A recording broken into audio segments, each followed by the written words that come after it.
Hi, everyone. Welcome back to Speak Up. And if you're here for the first time, thank you for joining us. We're really glad you're here. Before we dive in, a quick reminder to hit subscribe. It helps us reach more people who want to grow and makes this community even stronger. Now, today's topic is something almost everyone struggles with. Overthinking. Those constant loops of thoughts that make life heavier than it needs to be. Exactly.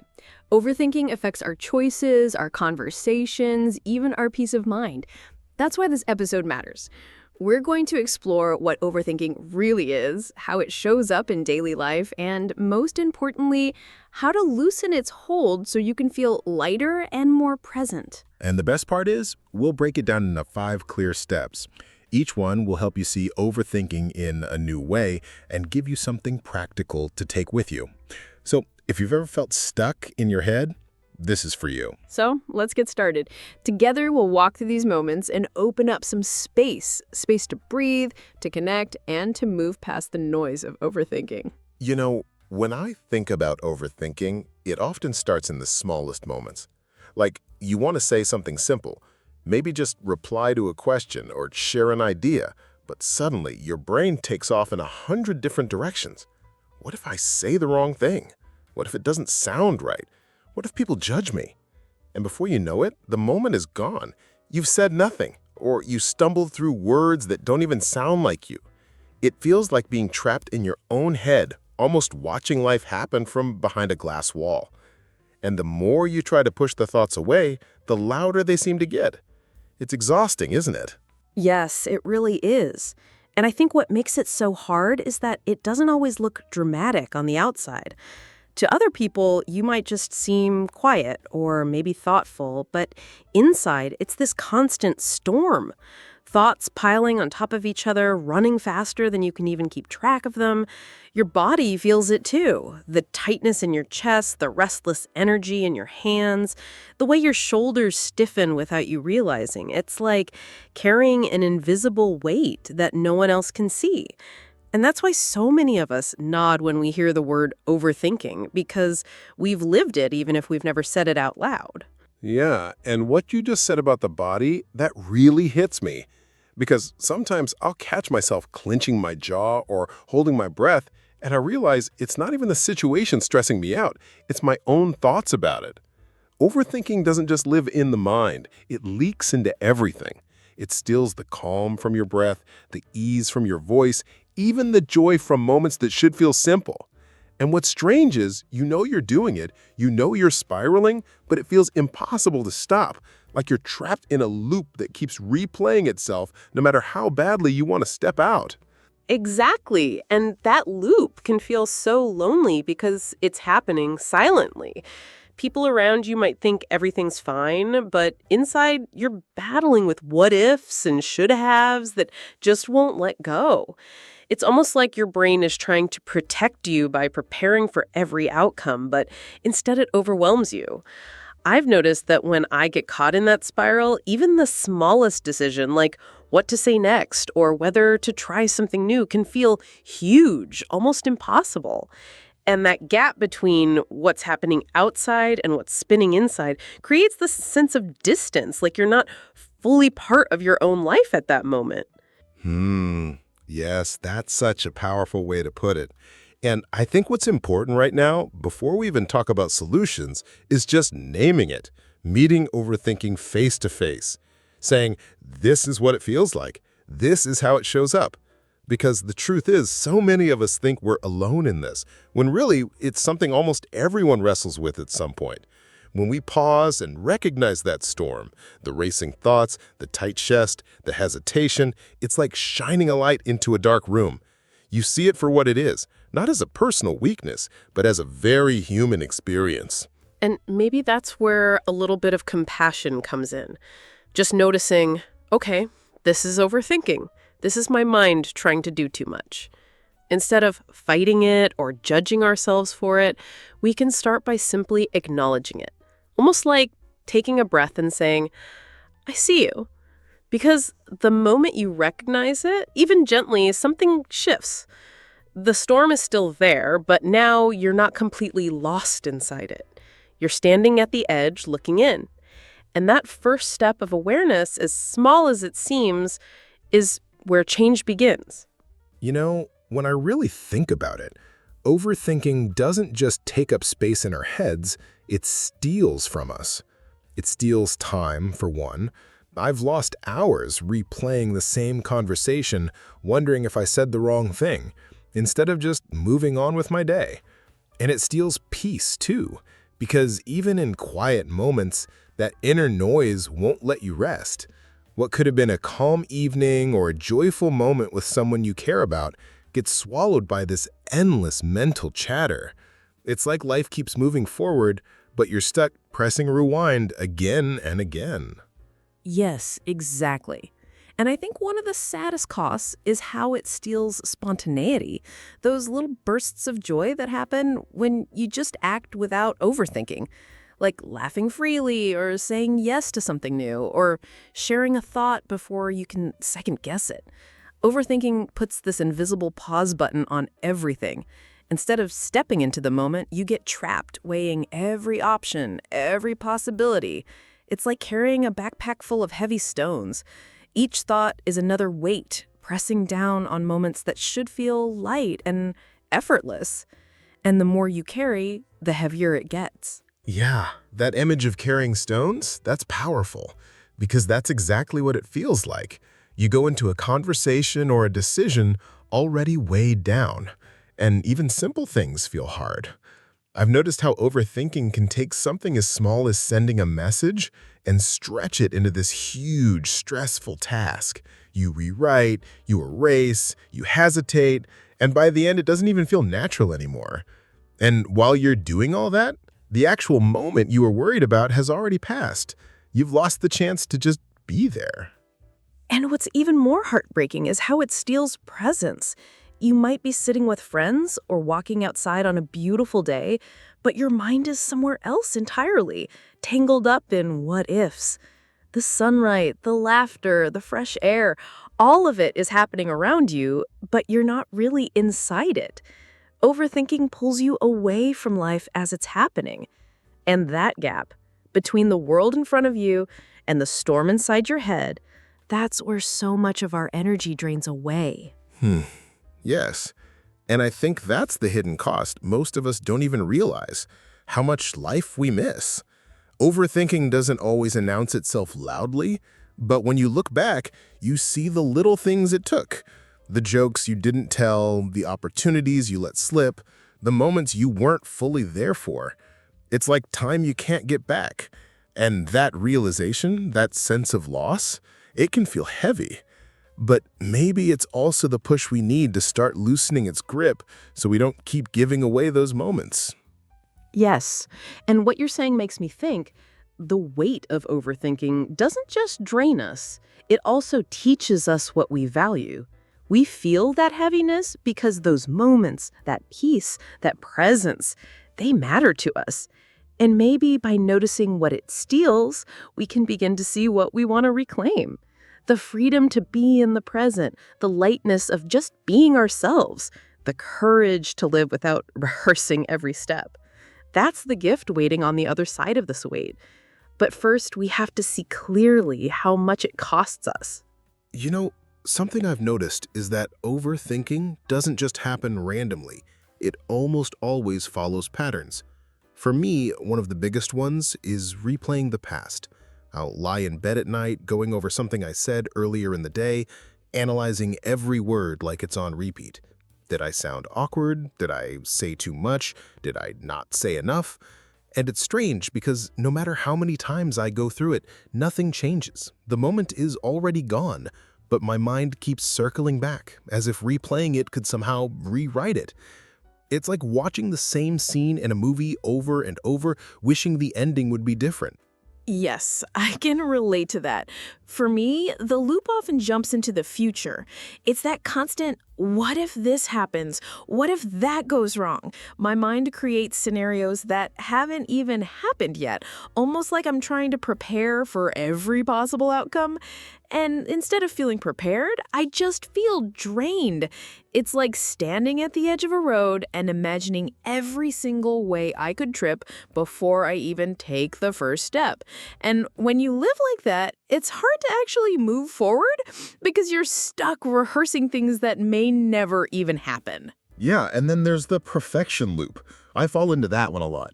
It's where you tell yourself, I can't act until it's just right. You keep polishing, adjusting, waiting for the perfect moment. But the truth is, that moment never comes. You end up stuck in preparation mode, never actually doing the thing you wanted to do. It's like standing in front of a blank canvas, brush in hand, but never making the first stroke because you're terrified it won't look perfect. And meanwhile, the canvas stays empty. That's what overthinking does. It paralyzes. Yes. And what's interesting is how these groups, past, future, perfection, they all feel so personal when we're inside them. We think, I'm just broken. I'm the only one who struggles this way. But when you step back, you see how many people live in these exact same cycles. It's almost like a shared human experience. That makes me wonder if the problem isn't who we are, but simply the patterns our minds get stuck in. Like grooves in the road that we've traveled so many times, we fall into them without realizing. Exactly. And the moment you recognize it as a pattern, something shifts. Instead of thinking, I'm broken, you realize, oh, my mind is just running an old script again. It's not personal, it's not proof that you're failing. It's just a habit of thought. And habits can be seen, understood, and eventually changed. That recognition feels like opening a window in a dark room. The storm is still there, but you can breathe. You can see it for what it is instead of drowning inside it. Yes, and that recognition is so powerful because once you name the loop, past, future, perfection, you start to step outside of it. You can pause and say, here it is again. That pause alone creates space, and in that space, there's freedom. Maybe just a little at first, like the tiniest crack of light through a curtain, but it's enough to remind you this cycle doesn't define me. It's just a pattern, and patterns can change. That quiet awareness is where everything begins. You know, the funny thing about overthinking is that the harder we try to force it to stop, the louder it gets. What I found is that loosening the grip starts with something really simple: breathing. Just one slow, deep breath, in and out. Even right now, if you're listening, you can try it with us. It doesn't make the thoughts vanish, but it gives you a moment of space between them. And in that space, there's a kind of relief, a reminder that you don't have to chase every thought. You could just let some of them drift by, the same way clouds move across the sky. Yes, that space makes such a difference. And for me, it often comes from slowing down. We live in a world that pushes us to move fast, to answer immediately, to always be ready with the perfect response. But slowing down, whether it's taking a pause before speaking or just sipping your tea a little more mindfully, creates room. And in that room, the pressure eases. Instead of filling every silence, you allow the quiet to be there. And suddenly, silence isn't frightening anymore. It feels like rest, like giving your mind permission to breathe alongside your body. Yes. And that silence, it's almost like a hidden tool we forget we have. I used to think pauses made me look uncertain, but now I see they're what make conversations feel natural. When you pause, even for a heartbeat, you're telling yourself it's okay not to rush. And when you live that way, even outside of conversations, it changes the rhythm of your whole day. You realize you don't have to fill every gap with action or words. Sometimes the most powerful thing you can do is simply let a moment be. Exactly. And you know, another gentle shift that helps me is allowing thoughts to come without grabbing onto them. Almost like watching leaves float down a river. You notice them, one thought, then another. But you don't have to pick each one up. They can just pass by. And the more you practice that, the lighter you feel, because you're no longer fighting your thoughts or trying to control every single one. You're simply noticing, allowing, letting them move on their own. It's such a soft practice, but it carries so much freedom. Yeah. And I think the beauty of these small practices, breathing, pausing, letting thoughts pass, they remind us we don't need to solve overthinking in one big step. It's not about winning a battle with your mind. It's about loosening the grip, little by little. And when you loosen that grip, even just a little, you start to feel lighter. You start to notice more of what's around you. You realize life doesn't need to be lived at the speed of your racing thoughts. It can be gentler than that. Yes, and that gentleness is something we can choose again and again. Even right now, as we're speaking, maybe you've noticed yourself breathing a little deeper or allowing a pause where normally you'd rush. That's what loosening the grip feels like. Not a dramatic shift, but a softer rhythm, a calmer presence. And when you carry that with you, the world feels different. The weight of overthinking doesn't disappear, but it no longer controls you. You're walking beside it, not trapped inside it. And that's the beginning of freedom. You know, for the longest time, I thought the only way to deal with overthinking was to try harder, to control every thought, to push the bad ones out, to hold on to only the good ones. But the more I tried to control, the worse it got. It was like holding a fistful of sand. The tighter I squeezed, the more slipped through my fingers. What I've learned is that real peace comes not from control, but from openness. Letting thoughts come and letting them go, like clouds moving across the sky. They don't need to be fought or managed. They just need to be allowed. Yes, and that shift is everything. Because when you stop fighting your thoughts, you suddenly free up so much energy. Instead of wrestling with yourself, you can actually live. You can laugh more easily, speak more freely, and move with less hesitation. It's like the weight lifts, not because the thoughts are gone, but because you're no longer carrying them on your back. You're letting them pass just as they're meant to. And that kind of openness feels less like a technique and more like a way of being. And the freedom that comes with that is so real. Imagine walking into a room without rehearsing every single thing you're going to say. Imagine making a choice without playing out 20 different versions of the future in your head. You feel lighter, more natural, more yourself. That's the gift of openness. You step out of the cage of your thoughts and into the flow of the moment. And suddenly, life feels less like something you're bracing against and more like something you're a part of. Exactly. And I think that's where trust comes in. Trusting that you don't need to control everything for things to be okay. Trusting that you can show up as you are without perfect planning. It's a softer kind of courage, one that says, I don't have to hold on so tightly. I can allow space. And in that space, joy finds its way in. Presence finds its way in. Even connection feels deeper because you're no longer stuck in your head. You're here, in the moment, with yourself and with others.